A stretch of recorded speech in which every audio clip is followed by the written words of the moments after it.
کے علی کے مولا ماننے میں تعجب نہ کرو، یہ سلسلہ خدا تک جا رہا ہے۔ محمد وآل محمد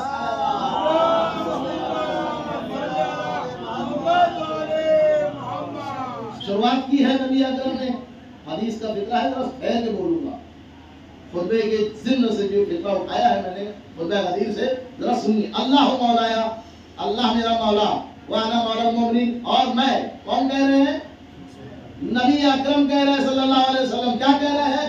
اللہ میرا مولا اور میں مومنوں کا مولا، پر جس کا میں مولا اس کے یہ علی بھی مولا ہے۔ اب سلسلہ الٹا کیجئے، فلاں نے علی کو نہیں مانا، یا اللہ یا اللہ، فلاں نے علی کو نہیں مانا، تو پھر سمجھ میں آ گیا اگر فلاں نے علی کو نہیں مانا تو یہ طے ہے کہ پھر نبی کو نہیں مانا۔ اب سلسلہ الٹا ہوگا نا، سلسلہ وہیں سے ندیر سے بتایا گیا ہے نا، اللہ مولایا وانا مولا المؤمنین فمن کنت مولا فہذا علی مولا، میں اللہ میرا مولا، میں مومنین کا مولا، اور جو جس کا میں مولا ہوں علی بھی اس کے مولا۔ اب جو علی کے مولا ہونے کا انکار کر رہا ہے وہ پھر نبی کے مولا ہونے کا بھی انکار کر رہا ہے، اور جو نبی کا منکر ہوا پھر وہ اللہ کے مولا ہونے کا بھی۔ اب سمجھ میں آیا آیت الکرسی بتا کیا رہی ہے؟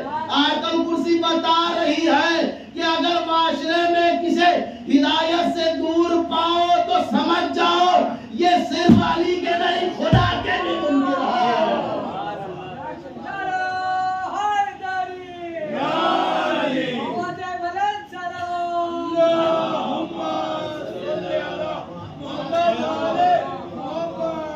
اب غدیر کی تاریخ اگلے ہفتے ہے نا، 9 دن کے بعد غدیر کی تاریخ آنے والی، مناسبت آنے والی ہے، اور یہ بات کہے بغیر میں پڑھوں گا نہیں۔ کچھ عادتیں میری ایسی ہے کہ دہراتے بھی رہتا ہوں، اور جہاں مجھے موقع ملتا ہے یہ فضیلت کے گوشے رکھتا ہوں۔ آپ نے سنا ہوگا یہ ہر میدان سے بھاگ رہے تھے، شک ہے کیا؟ اگر شک ہو جائے کسی کو ان کے بھاگنے میں تو ایمان ادھورا رہ جائے گا۔ یا اللہ، کوئی باتیں ذرا ہلکے انداز میں سمجھ جایا کریے۔ صلوات سیدنا محمد وآل محمد۔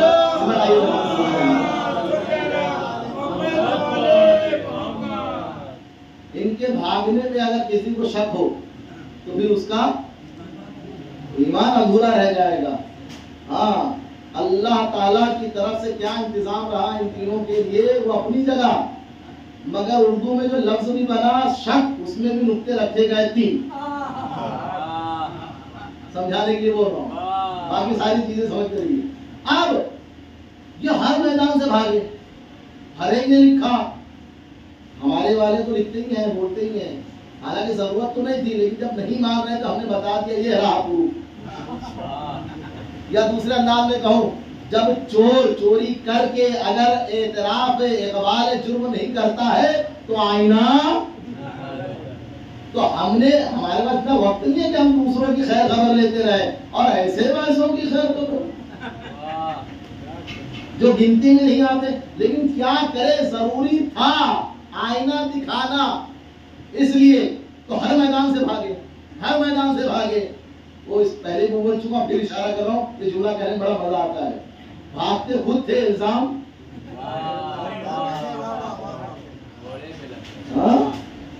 جو کچھ بول نہیں سکتا کہا اسی کو گدھا بنا دو۔ بھاگتے رہے ہر میدان سے، میدان غدیر سے کیوں نہیں بھاگے؟ سوال کیا کبھی اپنے آپ سے آپ نے؟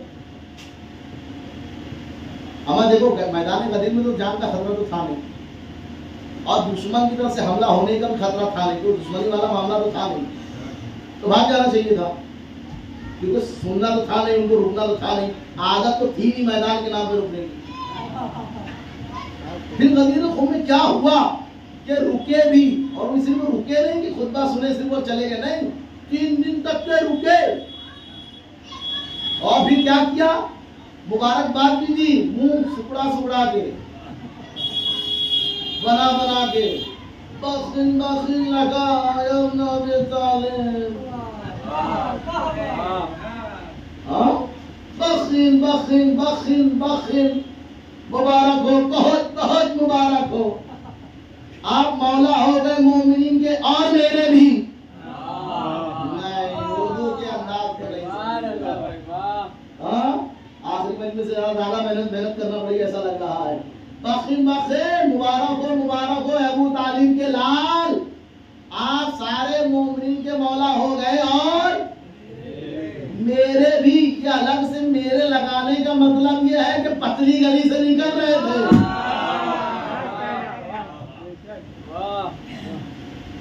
تین دن رکے.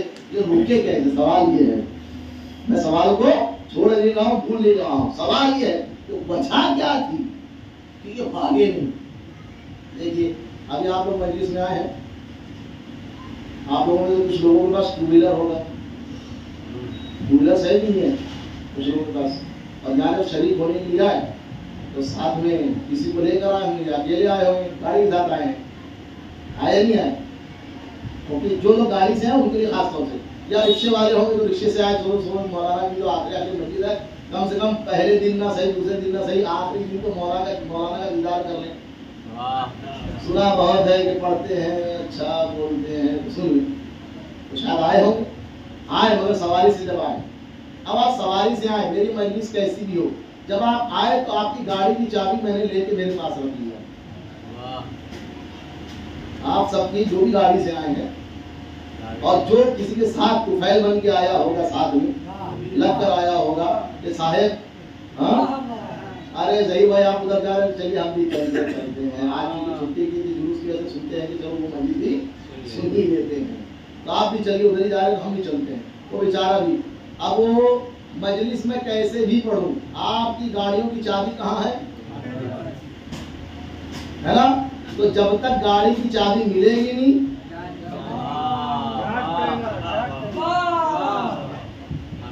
ساتھ ہے نا، ساتھ ہے.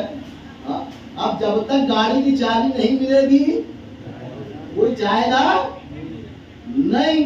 میدان غدیر میں بھی یہی ہوا.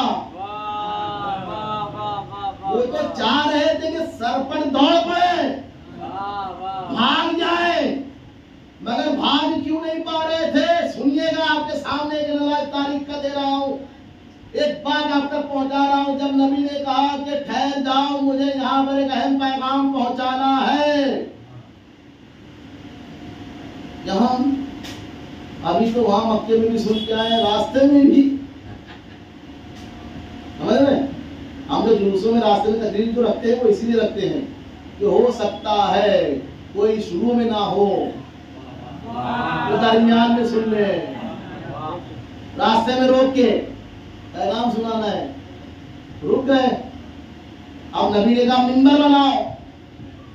ایک دوسرے کی طرف دیکھ رہے ہیں، اپنی بغل جھانک رہے ہیں. چٹیل میدان ہے، منبر لکڑیاں کہاں سے لائے، کیلے کہاں سے لائے؟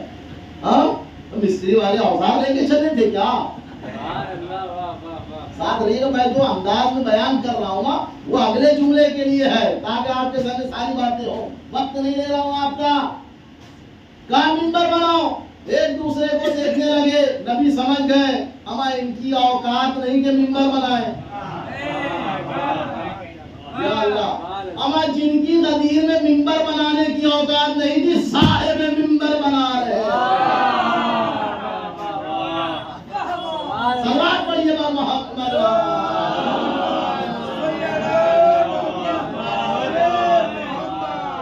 تو آپ کی گاڑیوں کی چابی میں لے کے رکھوں تو آپ جا نہیں سکتے. نبی نے کہا ٹھیک ہے، میں جانتا ہوں تمہاری حیثیت کیا ہے، تمہاری اوقات کیا ہے، تمہارا دماغ کتنا ہے، تم نہیں بنا پاؤ گے. سنو، یہ سارے اونٹ کے کجاوے لاؤ، سارے اونٹ کے کجاوے لاؤ، سارے اونٹ کے کجاوے لاؤ اور ایک کے اوپر ایک رکھتے جاؤ، منبر بنتا چلا جائے گا. نبی کسی اور چیز کے ذریعے سے میں جملہ بدل رہا ہوں. اما جس کی دختر کے کہنے پہ جنت سے بچوں کے لیے لباس آ جائے. اس کے علاوہ نہیں ہے. توجہ کیجیے گا. اما جس کی دختر نیک اختر جناب زہرا کے صرف کہہ دینے پر جنت سے بچوں کے لیے لباس آ جائے. نبی اگر کہے تو جنت سے منبر نہ آ جائے. منبر تو آ سکتا تھا لیکن انہیں روکنا تھا. کجاوے اتروا کے منبر بنوایا اور کجاووں کے اوپر کھڑے ہو گئے. یہ چاہ کر بھی نہ بھاگ سکے کیونکہ اونٹ کی چابی ہے کجاوا.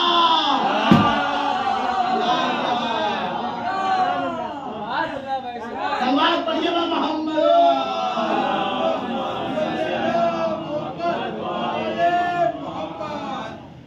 اب چاہ بھی رہے تھے تو سوچ رہے تھے کجاوے تو ان کے پاس ہے. اب اونٹ جو ہے وہ پلین تو ہوتا نہیں ہے نا. جائے تو کیسے جائے. تو نہ چاہتے ہوئے بھی انہیں سننا پڑا. یہ سب انتظام خدا کا تھا. اور یہ بھی کہہ دیا گیا کہ یہاں جو موجود ہے وہ ان تک بات پہنچا دے جو یہاں موجود نہیں ہے. جملہ یہ تھا حاضر کے لیے ضروری ہے کہ وہ غائبین تک پریزنس لوگوں کے لیے ضروری ہے کہ وہ افسن تک بات. تو جن کے دل میں کینہ نفاق تھا انہوں نے طے کر لیا یہاں 3 دن ایک تو بیٹھ کے وہ سنا دیا جو ہم چاہتے نہیں تھے. اب پہنچانا بھی ہے. اتنے اطاعت گزار ہوتے جناب تو یہ حضرات نبی کی وفات پہ 3 دن تک لاپتہ نہ ہوتے. المیہ یہی ہے.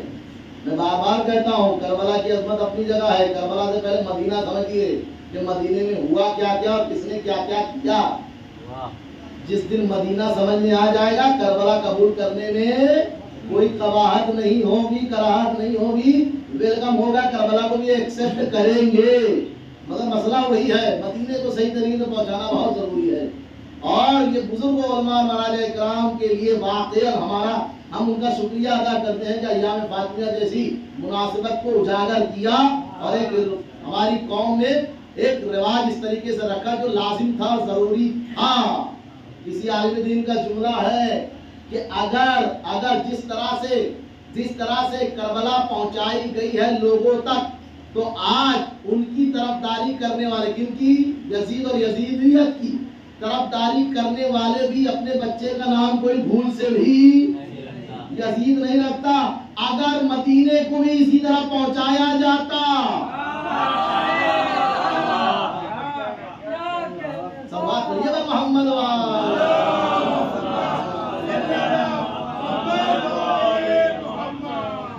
تو کیا کہہ دیا گیا.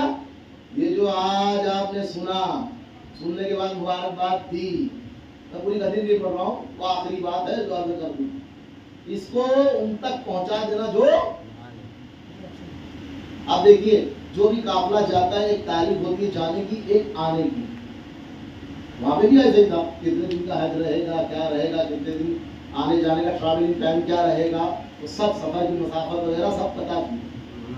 اب اگر قافلہ ایک دن لیٹ ہو جائے تو سمجھ میں آتا ہے 2 دن لیٹ, ایکسٹرا 3 دن ہو گیا تھا نا جناب, ایکسٹرا 3 دن ہو گیا تھا. اب وہ جس تاریخ میں آنا چاہیے تھا چونکہ حاجی لوگ نبی کے ساتھ آخری حج کے لیے نبی کے ساتھ ہجرت کے بعد یہ پہلا حج تھا نبی کا اور آخری بھی تھا, تو نبی کے ساتھ گئے ہیں تو کتنے چاؤ سے کتنی خوشی کے ساتھ باب مدینہ پر آتے تھے, شہر مدینہ کے دروازے پر آتے تھے. اب دیکھا انہیں آج صبح شام میں نہیں آئے, ہو سکتا ہو کچھ مسئلہ ہو, لیٹ ہو گیا. دوسرے دن پھر آئے, جن کے گھر سے گئے تھے یا نہیں بھی گئے تھے ویلکم کے لیے پہنچے. اہلاً و سہلاً مرحبا, اے حرم پاک سے آنے والے. پہنچے تھے چلے گئے. 3 دن ہو گیا. یہ راستے میں جب نبی نے بولا تھا نا کہ جو لوگ یہاں حاضر ہے غائب تک پہنچا دو, تو یہ لوگوں نے طے کر لیا تھا منافقین میں کسی کو بولنا سن دیا ہم لوگوں نے, بس کسی کو ہم کیوں بتائیں گے, ہم تو چاہتے ہیں کہ یہ سب ہو گیا اور ہم کو مجبوری میں کہنا پڑ گیا تقسیم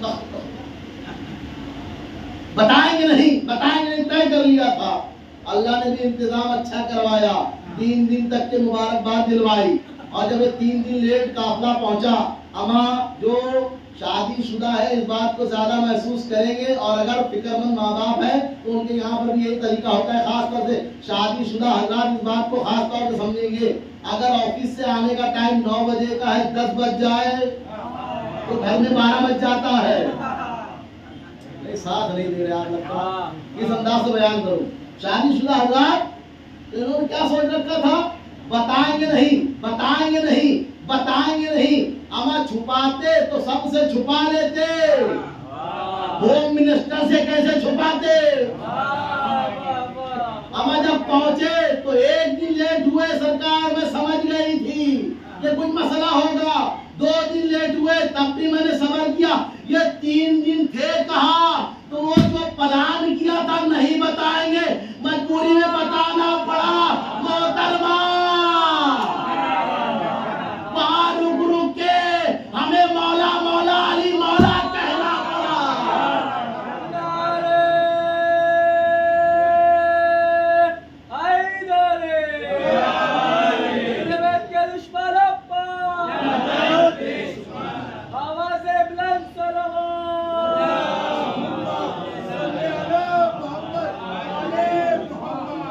بیگم نے خبر لے لی، اور ہر کوئی جانتا ہے صحیح بات بتائی تو ٹھیک ہے، ورنہ یا روٹی کچی ملے گی یا دال میں نمک نہیں ملے گا۔ وہ چاہ رہے تھے کہ نہ بتائیں، اللہ نے انتظام ہی ایسا کیا کہ بتانا پڑے گا، اور بتایا گیا۔ وہ الگ بات ہے کہ بتانے کے بعد پھر چھپایا گیا، اور میں بیان کر چکا ہوں آپ کو۔ جناب ابو طالب کی فضیلت کا جملہ عرض کیا تھا ان کی ایمان کے حوالے سے، اس میں نے اشارہ کر دیا تھا۔ مولا کرم کے والد کے ایمان کے ہونے نہ ہونے کی بات تو سب کو پتہ چل گئی، ہاں میدان اور دیوار پتہ نہیں چلی۔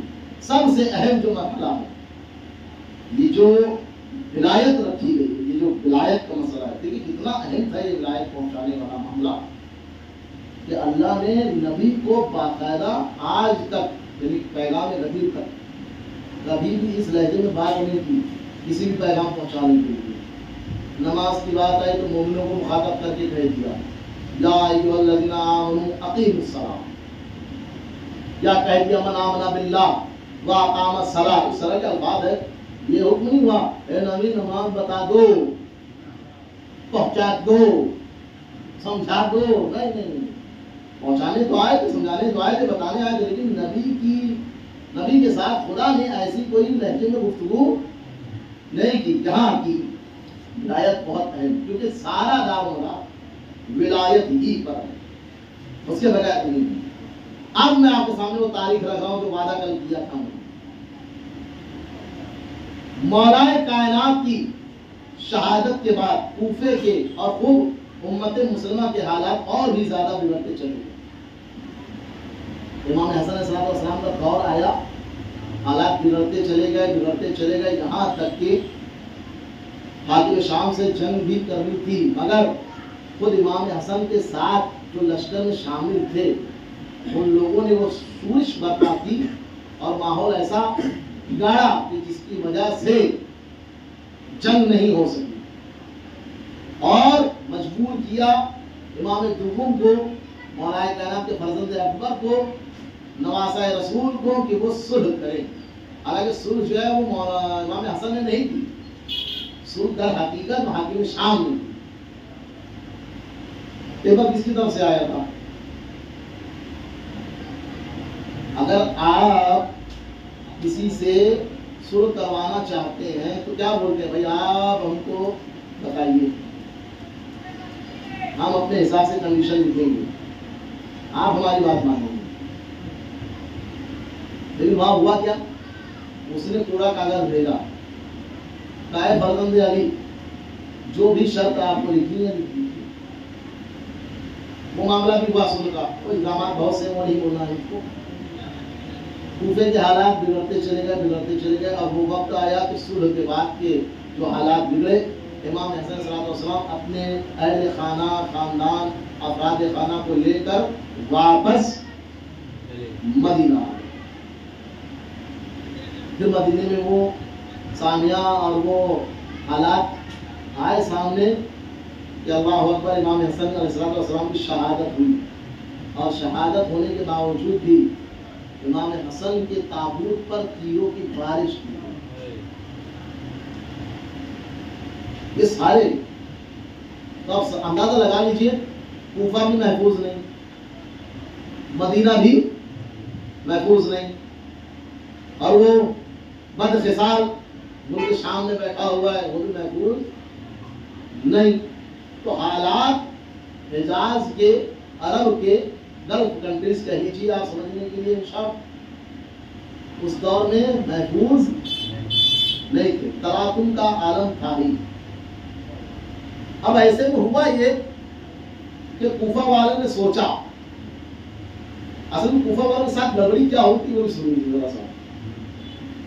لالچی لوگوں کا کوئی ٹھکانہ نہیں ہوتا۔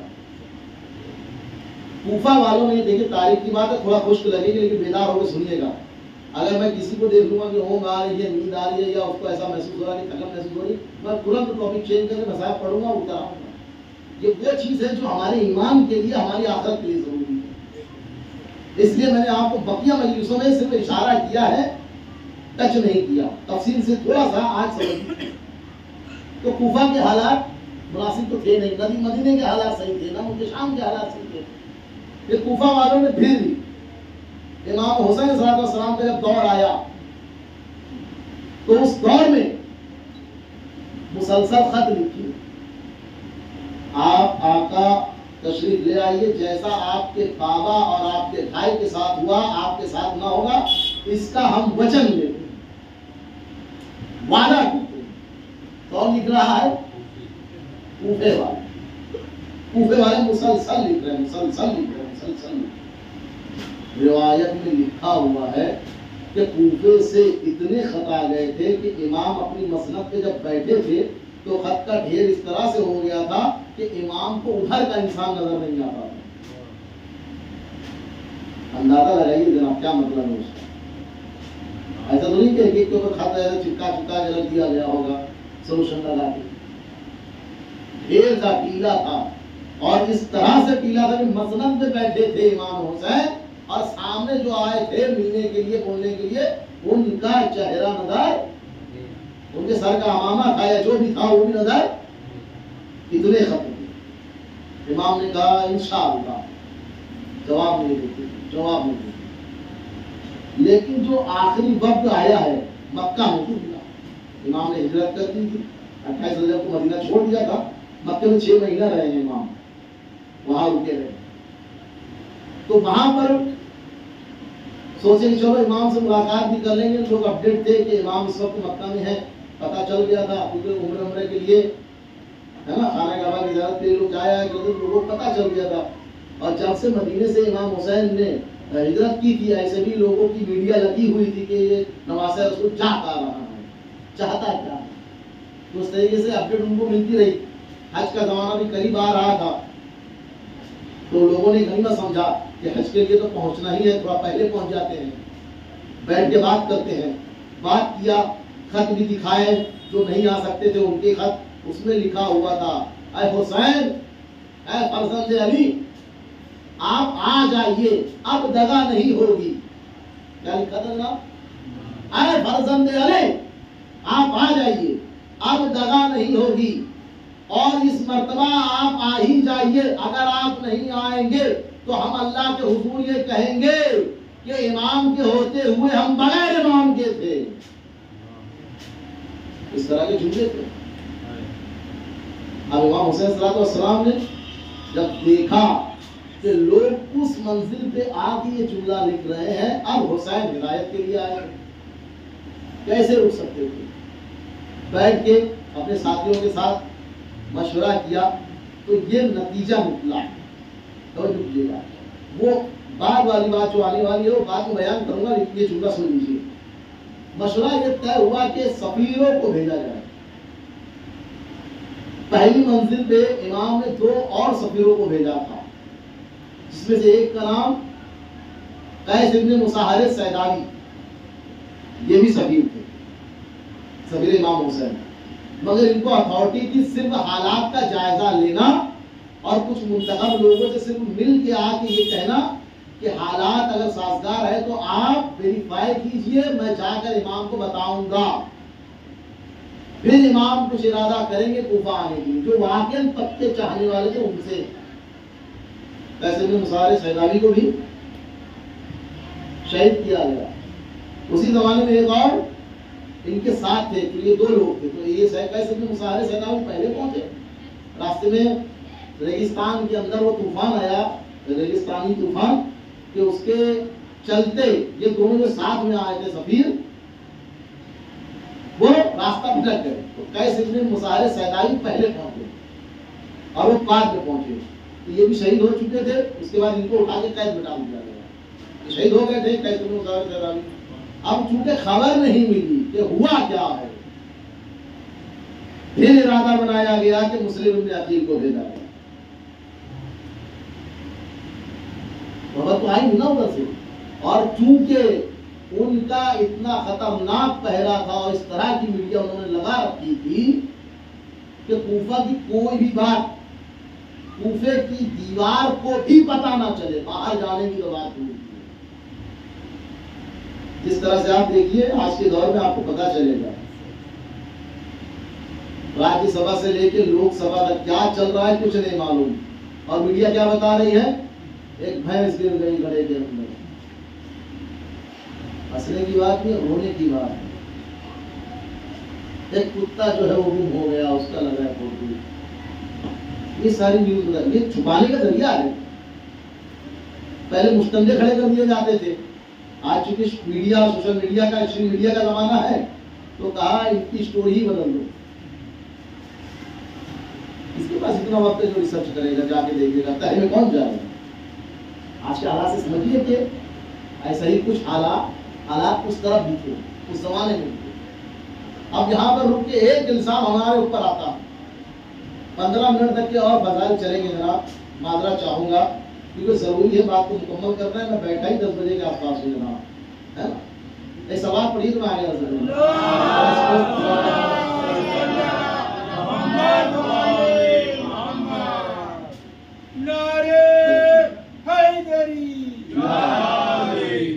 ایک اور سوال پڑھیے بول کر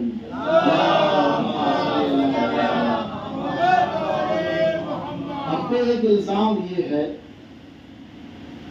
کہ شیعہ یہ وہی لوگ ہیں جنہوں نے حسین کو اور اصحاب حسین کو، حسین کے ساتھیوں کو کربلا میں مارا ہے، اور یہ خود ہی روتے ہیں، لگایا گیا ہے، اور بڑے ڈنڈے کی چوٹ پہ لگاتے ہیں، بیان بھی کرتے ہیں۔ بڑے اس سے گھبرانے کی اور پریشان ہونے کی کوئی ضرورت نہیں ہے۔ 70 ممبروں سے علی کو برا کہا گیا، نہ کل علی کا کچھ بگاڑ سکے، نہ آج علی والوں کا کچھ بگاڑ پائیں گے۔ ہاں سچائی جیتتی ہے، سچائی ہو سکتا ہے کچھ دیر چھپی رہے، مگر جیت ہمیشہ سچائی کی ہوتی ہے۔ یہ کربلا نے بتا دیا، ہر جنگ میں جو مرتا تھا وہ ہارتا تھا، کربلا کی واحد جنگ ہے جو مر رہے ہیں وہ جیت رہے ہیں۔ ایسا بات پڑھیے نا محمد والا،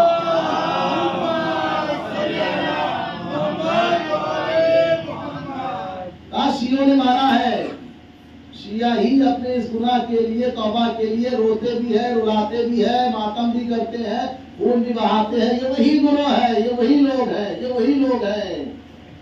میں کہوں گا ٹھیک ہے، ایک کام کرتے ہیں جناب، زیادہ کوئی جواب نہیں دینے کی ضرورت ہے، اب بچا ہی نہیں ہے ان کو کنوینس کرنے اور سمجھانے کا، مگر اتنا ضرور کہیے گا، کوئی اگر کہہ دے کہ تم وہی ہو کہ جنہوں نے حسین کو مارا، تم ہی مارے ہو، تم ہی روتے ہو، تو صرف اتنا کہہ دیجیے گا، چلیے جناب آپ بھی آئیے، ہم بھی آتے ہیں، بیٹھ کے ہم، تم نے کہا نا آپ بھی آئیے ہم بھی آتے ہیں، ہم بھی بیٹھ کے جنہوں نے حسین کو مارا اس پہ لعنت بھیجتے ہیں۔ نہیں آپ بیدار نہیں، آئیے بیٹھیے، آپ بھی لعنت بھیجیے، ہم بھی بھیجتے ہیں۔ ہم تو لعنت بھیج کے بتاتے ہیں کہ ہمارا ظالموں سے کوئی رشتہ نہیں ہے، تمہارا چپ رہنا بتا رہا ہے۔ محمد وآل محمد صلوات